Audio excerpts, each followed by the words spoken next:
نحمده ونصلي على رسوله الكريم اما بعد فاعوذ باللہ من الشیطان الرجیم بسم اللہ الرحمن الرحیم۔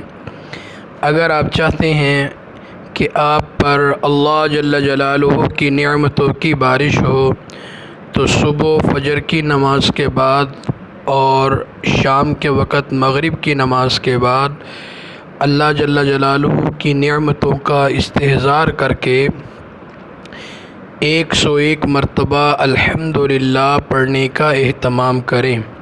یہ قرآنی وظیفہ ہے۔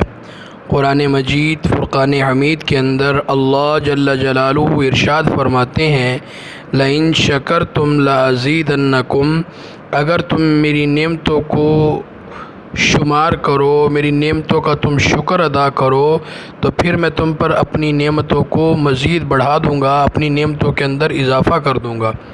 اور اسی وجہ سے بڑے جو نیک لوگ ہیں، علماء ہیں، صلحاء ہیں، وہ فرماتے ہیں اگر شکر کرو گے تو گن نہیں پاؤ گے، اور اگر ناشکری کرو گے تو پہلے جو ہے وہ بھی گوا دو گے۔